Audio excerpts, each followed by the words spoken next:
Hello, my name is Dave Ferguson, and I am the lead visionary for NewThing, and we want to welcome you to our webinar. I think you are going to be delighted that you're a part of this. I think this is going to be some stuff and some content that you're going to be able to really apply at your church that'll make a big difference in today's environment. Our webinar today is really how to reach people in your city with the newest digital tools. I think it's something that all of us living in 2024 ought to be engaged in and interested in. And just a little bit of kind of to set the framework for what we're talking about. As you're going to hear from Mark, a friend of mine, also an expert in this topic, about 4,000 churches close their doors every year in the United States. And in the current reality, innovation is something that's absolutely vital, not just in growing your church, but really advancing the gospel. And as Mark's going to talk about in a little bit, you'll hear me, and I love this mindset too. We have to shift away from a gospel of come to a gospel of go by meeting people where they are, especially in this digital space. So over the next about 45 minutes, we're going to discuss some techniques for nurturing relationships, showing genuine care, and how to engage people actually before they walk through the doors of your church. And I think this is going to be particularly helpful to you. If you have questions, don't hesitate to drop the questions there in the chat. We would love to entertain your questions. We'll probably save most of them for the end, but as we're talking, go ahead and just leave the questions there. We'll try to get to those so we can answer the questions you have. I have Mark with me. Thanks for joining me, Mark. Mark served as the senior pastor at Manor House Church in Portland, Oregon, a very large church, 6,000 or more. And Mark was kind enough to have me out there a couple of times, and we had a good time together. And it's really just a remarkable church, just doing remarkable things in that area. But really, in some ways, this is one of the reasons I really admired Mark's work, not just there, but in Portland, but really around the world. And in addition to that, he was the chancellor at Portland Bible College. He was on the apostolic team for Ministers Fellowship International, which really is an international movement. Part of the lead team for a while with ARC, some friends of ours, ARC Association of Related Churches. He's the director of evangelism for Christian Equippers International. But maybe the most important thing, in addition to being just a good guy, to know about Mark is here's somebody who's passionate about equipping leaders, strengthening churches, and empowering outreach, particularly through kingdom kind of innovation. And I think 30 minutes from now, you're going to go like, yep, that's who this guy is. So Mark, thanks for joining me. Hey, thanks for having me, Dave, and thanks for all the wonderful comments there. I am a normal guy too, just like you, but yeah, thanks for having me. Let's be honest. Not all, we know a lot of pastors of large churches, and not all of them are normal, and there's a handful that aren't even good guys, and Be you happen to true. be one of them. So I'm grateful for that. Yeah, I appreciate that. Hey, let's jump right in on this topic. Um, I think a lot has changed, and give me your thoughts on this post-COVID, with just how people engage with faith communities, with churches. Um, let's go back 4 years or so. What challenges have these shifts created and how churches engage and reach brand new people? Yeah, I think if we go back to 2020, obviously it was one of the most significant and challenging times for us as leaders. And we go back and we think of COVID, we think of our racial tensions here in Portland. We had 272 days of riots with Antifa, and you add on top of that a very toxic, an election, and all of those things combined just created this massive cultural, literally tectonic shifts in society today. And it really just and on this call is we jumped back in after the pandemic and we just tried to put all of our Lego pieces together, right? Just there was stuff scattered everywhere. We're trying to put stuff back together, not fully recognizing that there were some massive shifts in the mindset of people. And really, when we think about that, what's happened is that we're seeing that people are, since that time, they're more open than ever. Barna did a report and showed that 74% of people today, they're more open to spiritual things now than prior to the pandemic. So we're kind of living at the Hold on, could you crest. hit that again? I think that I Yeah, hit that again. That's important. What was it? 70? 74. Yeah, 74% of people today are more open to spiritual things than prior to the pandemic. It's like fishing during the salmon run, right? I mean, people are really open. The challenge is that our strategies and the way in which we're trying to communicate to these people that are very open, it's we've created this DMZ zone in which it's like there's this disconnect. Is they're wanting to connect, but where they're wanting to connect and how they want to connect is really a challenge for us as churches because we've gone back to our old traditional methods prior to the pandemic, right? And that's significant. And you know what, with that in mind, just real quick comment on this too, because you hear so much talk about the nuns and people aren't going to church. So I mean, both those things are kind of true. How do you gel? How do you get those things to those two things to gel? That there's so many people that are now nuns, that are not participating in church, Yeah. and there's less people in church. But now you're saying there's also people, 74% of people are more open to spiritual things. Yeah, and that isn't necessarily meaning that they're just open to the gospel, right? They're open to something. And so Okay, it's this wild, wild west. It's this wild frontier that people are just grabbing. Again, what happened in so this they're pandemic, searching. it created these colossal voids in people, and they Yeah. recognize everything that they've attempted to do to fill the holes in their heart didn't work. And so they're going to reach out. The challenge is that they're sitting in places in which the church doesn't exist. In other words, they want to jump into a boat. But the boat's still on the trailer in the parking lot, right? They're looking for a boat to jump into, but our churches aren't there where they're asking the questions. And that's what's so significant about the shifts that have happened, recently. And so, there's really, if you don't mind, I think there's like these emerging shifts that are really critical. And I'm just going to share my screen and just mention a few, and we can just look at this quickly. But Okay. but these are the four things that have happened just in the last 4 years that every leader, this is mission critical for us to understand. I think the first thing we need to realize is that there was a mass exodus from the church. You talked about the nuns, but even beyond that, over 20% of people who attended church prior to the pandemic, they just didn't return, right? They may be listening online or they might have just got busy doing something else. So that's important to understand.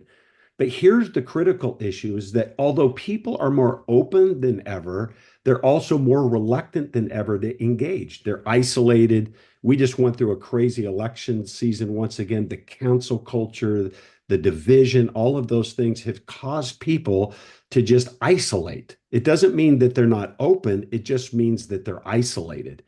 And what happens that in this place where they're isolated, we talked a little bit about this gospel of come versus gospel of go. And what happens is people are more reluctant than ever to walk through the door of a church because they feel unsafe, they feel intimidated, they feel hopeless. And prior to the pandemic, what happened is people needed about a 3 to 5 different connect points or connections on average before they'd walk through the door of a church. Post pandemic, that's changed to 12 to 15 different connect points. And this is staggering because I don't know of any church really that has a 12 to 15 connect point strategy to reach people repeatedly and have the patience enough to be able to allow them to get finally to walk through the door. And the biggest thing for us is this one idea, and it's so significant, is that people are now wanting to make that connection digitally.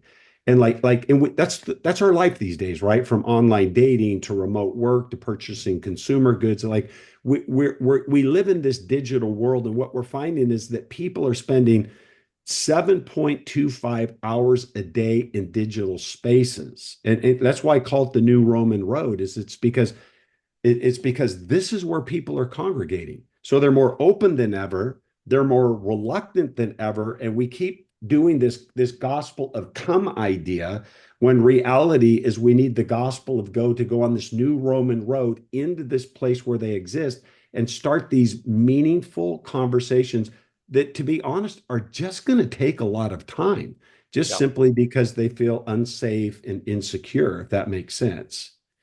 So I think it's Okay. it's really important, as you ask that question, just to say, like these are the things that are really happening that we better get our mind around as leaders. This is really interesting. I'll tell you, do me a favor, put that slide back up. I think you have the slide there. Yeah. Let's just, okay, because we have mostly church leaders here that are listening in. So let's say instead of church leaders, you owned a restaurant. What I'm hearing is 74% of people are more hungry than ever before. 74% of people are more interested in going out to eat than ever before. Right. But for some reason at our restaurant, there's been a 20% decrease. And something we know about our customers is they're isolated and reluctant to engage with us. They are not sure they want to walk through the doors of our restaurant. But if they ever did, the first thing they'd do is they'd go to Yelp or our website to check it out digitally first. So, Absolutely. And right now there's over 70 different digital platforms. And what we're finding, we all do this when we want to go find the restaurant, we pick up and we go to either Google Maps, Apple Maps. We're going to go and we're going to say, hey, to Siri, find a restaurant near me.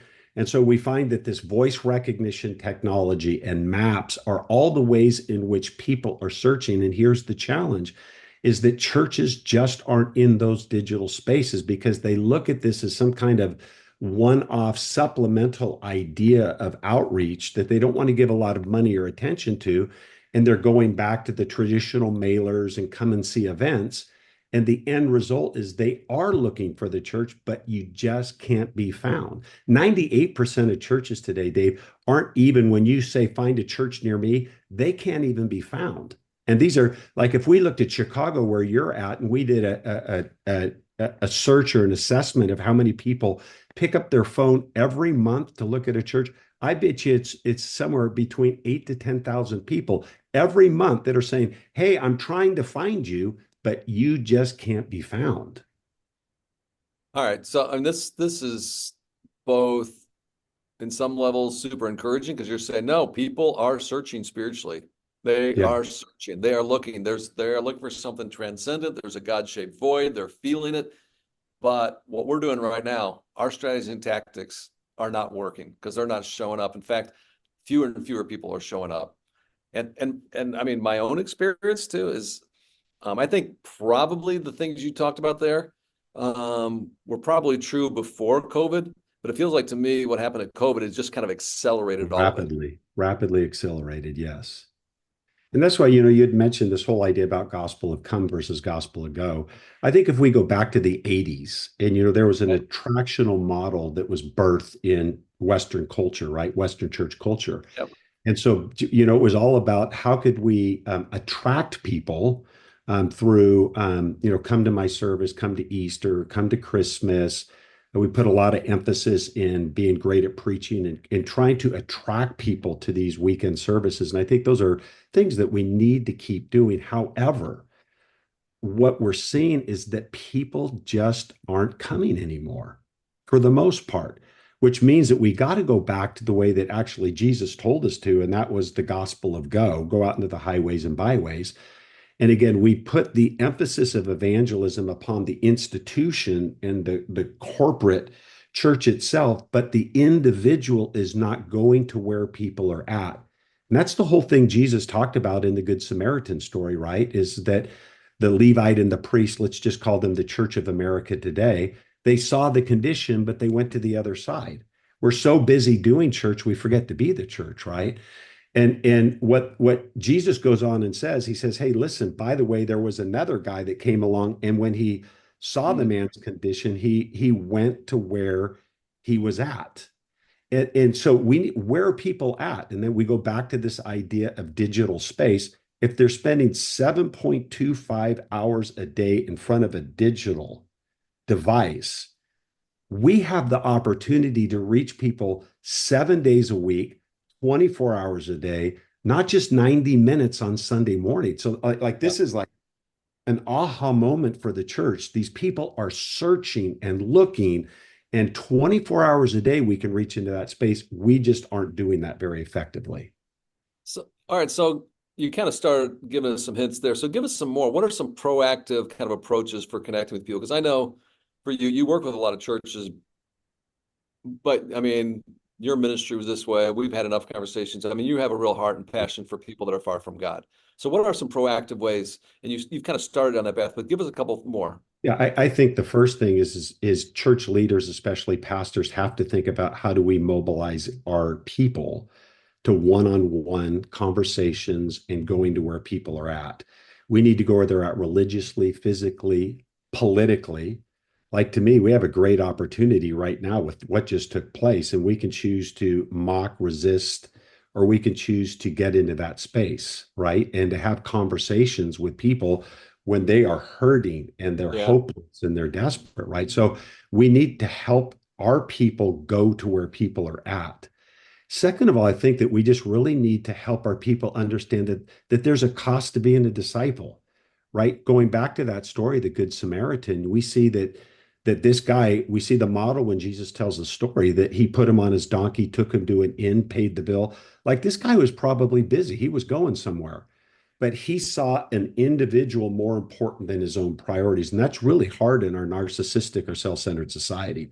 Like I got to take time out when I'm walking along or jogging along the beach this morning to talk to Rusty, the homeless guy. Like I can either choose to do my thing or his thing or God's thing, right? Yeah. Yeah. And then the third is just this idea, and this is so significant, is that we have to get back to this idea of one-on-one connections. Yeah. Even in our church strategies, what happened is we'll do mass mailings, we'll do mass social media. We bring in dozens of people as visitors. We put them in classrooms with dozens of people, and no one ever connects one-on-one with that individual to find out what their world is like and their story and challenges. That's what I loved about Jesus. He always, whenever he was in the masses, it's interesting, he always found the one. We see Zacchaeus in the tree with the Yep. crowds all along the streets, or blind Bartimaeus, or even the thief on the cross as he thought about all of humanity. But he always found time for the one. And this is so critical, especially when people are so desperate and hopeless and broken. We need to go where they're at. We need to make sure that we're going to give the time and energy that's needed and be patient. They're just not going to just show up on the first invite. I mean, pastors still, again, we talk with pastors all the time and they're hoping, hey, as you guys help us reach people, we just want them to walk through the door the first time. They're married, 2 kids, 1 poodle, white picket fence. They're going to start serving and tithing the first weekend. That's no longer the harvest. Does that person exist? Well, pastors sure hope they do, but the reality is they just don't exist anymore. Yeah. So those are some things for me. And again, those require not only philosophical shifts, but strategy shifts in the church today. Say, what are we going to do to actually activate and mobilize people to reach people right where they're at? Well, and Mark, I mean, Chicago and Portland are two different places, but there are quite a few things that are similar about those contexts. And one of the things that we have discovered here at Community and really throughout NewThing too is the use of these blessed practices, which are exactly what you're Yes, kind of describing. And absolutely.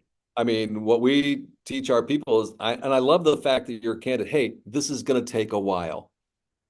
This is going to Absolutely. take a while, and it takes building relationships. And you name the number of connections you have. And so we tell our people, no, and we give them these 5 practices. Begin with prayer. B, begin with prayer. L, listen. Because I mean, in the current climate too, everybody kind of likes to get their Right, 2 cents in. And I mean, if I tried to get an appointment like with a counselor, I'm going to wait. I'm going to wait 2 or 3 months just to have someone right. listen to me. And so, I That's mean, right. listening can be one of the greatest acts of love. You talked about Zacchaeus. Where did that conversion take place? Over a Right, meal. right, Eat. So begin with prayer. Listen. Eat. We tell them to serve. When you do those first three, they'll tell you how you can love them, and then you'll right, get a chance to share the gospel story, along the way. But just like you're describing, no, we have to make those connections. It's going to take time. Um, I don't think we got so much to learn from you about how to do this digitally, but we're trying to yeah, do exactly that, what you're describing relationally. And I think this is terrific. yeah, yeah. I'll tell you what, let me do this. What kind of digital strategies and tools can churches then use to adapt to some of these cultural changes that we've been talking about to improve their outreach and assimilation and connection process? Yeah. What would you say? Yeah, well, I've had the privilege of sitting down with some leaders, post-pandemic and having a pretty brutal conversation about the shifts. And so, we begin to take a look at, what just took place and ask the why question. Why did it happen? What's the issue, and how do we address this challenge that we're facing? And so it was out of that we put together actually a company called VisitorReach. And what we tried to do, we call it, this is by pastors for pastors, but we wanted to reach people where they were at. Like, let's keep doing like your blessed model. We still use that today in our church. I talk about people to people all the time. I brag on your book. I mean, what a great one-on-one strategy for people to embrace. But as a church as a whole, how do we reach the masses in digital spaces, that these 74% of people? Yeah. And so we created this digital outreach strategy and tool. It's using technology, AI technology. And what we're trying to do is seamlessly connect people, those 74%, especially people that are new to an area looking for a church or on a spiritual journey. AI gives us the ability of identifying the people that are most open. So this isn't just your typical social media marketing where we're just going to try to reach a bunch of people and get some likes. What we're trying to do is get engagements, which is really important. What happens is that as we begin to reach out to these people, what happens is it starts with one-on-one conversations. You know my name, I know your name, and we're immediately in this intimate conversation to begin to walk you through 12, 15, maybe 50, 60. We had one guy, 56 different connections before he walked through the door of a church. It takes Yeah. time. And so we basically are doing four things, when we sit down and work with the church. Is, the first thing we want to do is this idea of digital optimization. And so we want to come in because if a church needs to be in the digital space, we recognize they don't have the expertise in that space to get there. And so we want to come alongside. We want to leverage 70 different digital platforms. We want to look at their maps technology, voice recognition technology, put widgets on their website, because 9 out of 10 people are going to come to their website before they come to their church. And what we're trying to do is to make sure that they're just digitally healthy. And so we did something I want to mention, as you said, tools, and I'm going to go ahead and put this up here real quickly. Um, we created what's called a digital health assessment. And this is a fantastic tool. We spent 4 or 5 months, a lot of money, to help a church understand their digital health. And we look at their digital voice score, their map score, their social media clarity score, their website authority score. And what happens is a church can put in information, and what our technology will do is scrub everything that has ever happened digitally with that church. And within 60 seconds, it's going to put together a 9-page report that's going to be sent to the pastor, that he can now look at what are the areas that they're weak in and strong at. And so there's a QR code that's on there that you can click on right now if you're listening, as well as you can go to digitalhealth.visitorreach.com. And this is a tool. This is what we use on the back end. We want to help people, first of all, to get to this place to say, let's make sure that when someone wants to jump into your boat, that your boat's on the lake. That's the first thing that we do. The second thing we do is this idea of customized, personalized ads. And so we'll build personas of a church. And our technology is helping us to understand actually what picture and what word would best reach people in your area that are most likely to come. It's not guesswork. And so we're able to see, for instance, we have found that a picture of an individual by themselves has the lowest amount of response rate to a community of people. Huh. And so we can take a look at the way that a church dresses, the way that the church worships their community, and it will give us a customized ad campaign strategy so it's unique to them. And so we work really hard to make sure that that happens. Once we do the first thing, we do a digital assessment, we build all of these ads. The next thing that we do is that and I'm going to show you the screen real quickly again, is that we've developed an app, this Visitor Reach app. And so when someone sees one of our ads, they click on that and they give us their name, their phone number, and their email. So this isn't just like a like, this is a white hot lead. This is someone saying, Please connect with me. I want this so much. I'm willing to give you my name, my phone number, and my email. And as soon as they click that, two things happen. Number one, they immediately get a text on their phone that starts the conversation, and then simultaneously it drops into our Visitor Reach app. And you can see it's very simple. We say if someone knows how to text, they know how to run our program. And what you will begin to see is we see somewhere between 10 to 30 new engagements every week that you start this journey. And so we open up the front door, but then we also work them all the way through to the back doors. You can see on the top there, engage, connect, assimilate. And we want to keep the conversation going one-on-one with that individual all the way until they become an active, healthy member of a local church. And then the last thing that we really do is that we just have an online ongoing coaching strategy where we have success coaches that just come alongside of the church every month. And we look at your diagnostics, your analytics, and we want to make sure that you're doing what you can do to be most effective in reaching people. And so that's kind of what we've tried to do is we look at this new, we call it blue ocean opportunity, right? It's Yeah. just, it's right in front of, so we put this together. And that's what I would recommend as churches are listening to give us a shot to help us. We've got the best tech people in the nation. We've got the best marketing people.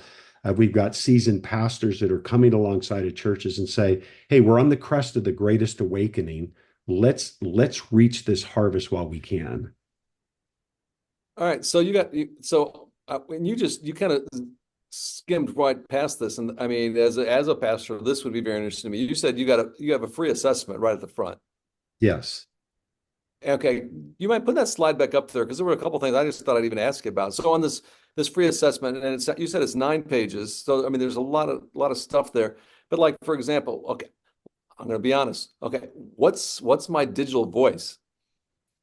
So we find that 98% of churches don't perform well in this area. And so what we can do is we can take a look at how many people within a 15-mile drive range of your church actually picked up a device and said, find a church near me, whether that would have been Siri, Alexa, whatever it might be. There's a voice recognition technology that people are using today. And we're able to see how effective you are in capturing those people. And so what it will do is it will give you a score. Obviously, you're seeing here is that we believe we could help a church, this particular church where this report was to get to about 225 or an A. This church was at about 148 from this particular report, which would be kind of basically pretty good for a church. Typically, we see them way down in the teens or so that's what voice recognition technology is. Okay, so I mean, and again, if someone wants to get started and just at least take a look at this, I mean, right now they could go ahead and do the digital health assessment, and I Absolutely. think we already have the link in the chat, right? So Yeah, the link should be in the chat. There's the QR code, or you can go to digitalhealth.visitorreach.com. So any one of those three options, it will get you it takes 60 seconds to fill out the assessment again, and you'll get an email in your inbox within 60 seconds, a 9-page report that you'll be able to take a peek at. do me another favor, Mark, because I mean, some people who are listening in are newer churches and maybe they're small, some of them are medium churches, some are larger churches, and you've led all the above. So if you're a small church, I mean, who's running this for you? If you're a medium-sized church, are you thinking about a staff person? If you're a large church, is this something you delegate to a staff member? Or is this something, no, lots of people Yeah, can be so involved? we built different plans, a silver, a gold, and a platinum, because we want to reach the church and help the church planner actually launch a church Yeah. or a church under 100 all the way up to the larger multi-site. We just did a 7-campus multi-site with 7 platinum, right? And so that's Oh, requiring campus pastors and a lot more energy to get them going. But it can be as simple as a super volunteer. We have a church up in Washington. They had 400 engagements in 4 months, represented a 50% conversion rate, people from engagement to attendance at their church. And it's ran by a lady who's our poster child. And she's passionate about it. And so it's probably somewhere between 2 to 3 hours a week, not at any one given time, but a couple minutes where you're passionate and diligent about answering texts. And we make it simple because we'll build what's called quick replies. They're predetermined responses to the top 100 So FAQ. that part's automated. Yeah, and so it makes communication a lot quicker, and it also makes it much more effective because we've used church language and short links and all of those things to respond in a very rapid way that's also very personal.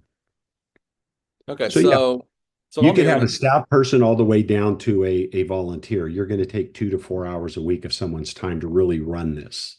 So what you're, I mean, this is not something that's just for very large. This is scalable. It's all scalable. And like you said, I've worked with all kinds of churches, and we believe that every church has a passion to reach people. So let's just make sure that we have a product that can serve the entire body of Christ. And if along the way, let's say, yeah, you're a church planner, but yeah, and you get social media and you get a few things that are techie stuff, but you're not a real techie. There's a coach that's available. And Well, how available and how accessible are they? And how does that work? yeah, so they're not only available, we are committed to having at a bare minimum a monthly engagement with that church or with that individual.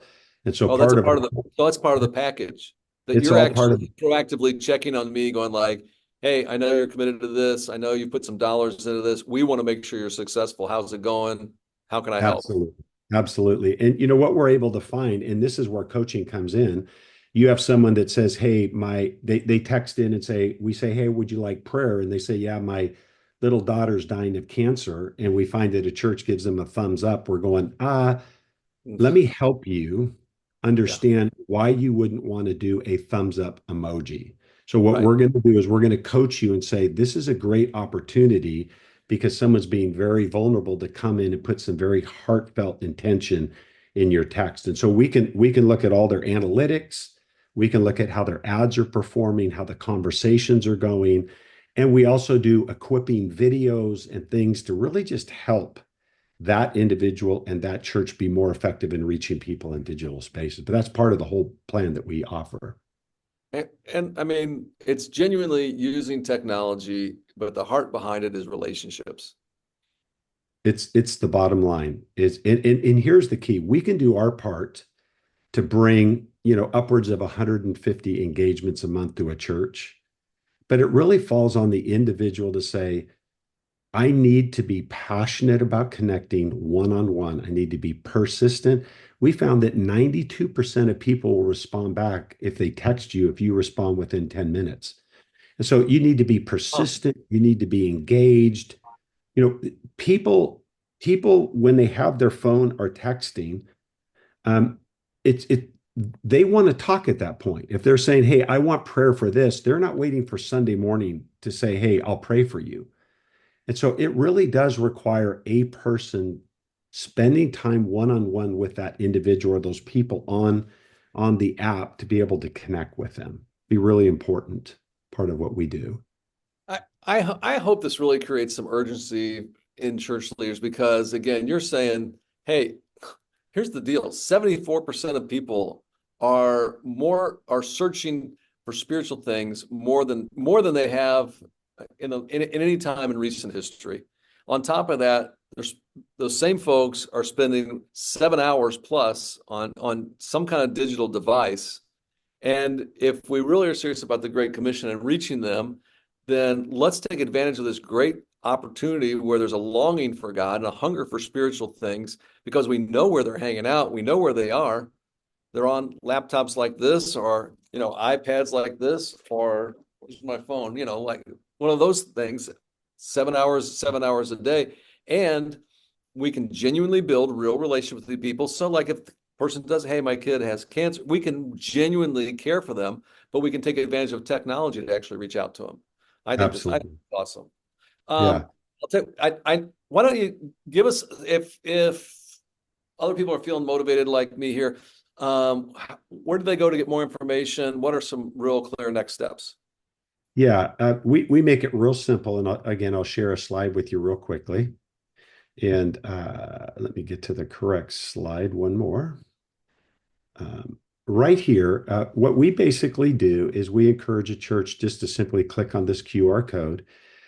It's going to take you to a little form that you can fill out that will immediately connect you to an individual to set up an appointment to have a conversation. We practice what we preach. We're one-on-one with a pastor, and so we have people that are standing by that are So able if to. I use this promo code, it's not gonna be someone where I'm on a call and I'm waiting, trying to get a hold of somebody. Someone's gonna actually go ahead and like talk to me. Well, you're going to click it, and you're going to immediately get a link to schedule an appointment. And Okay, so that's cool. within 3 seconds, you'll click that. It's going to pull up, say, hey, when do you want to talk? What fits your calendar? You click it, and immediately you're going to then have a person that will sit down. They'll do an intro conversation because we don't want to be overly salesy. We'll just go, hey, give us 15 minutes to have a conversation. And then if they like, what will happen is we'll say, hey, let's get your team together and we'll do a demo for your entire team. We call them ambassadors. They're all previous pastors. One's a senior pastor, another guy's a campus pastor. These are guys that get the local church, and they're going to sit down and say to your team, "Hey, this is what this is about. Here's how we can help you. Do you have any questions?" So if you just go to either visitorreach.com or you click on this QR code, what you're going to do is you can start your journey and you can immediately begin a conversation. That's terrific.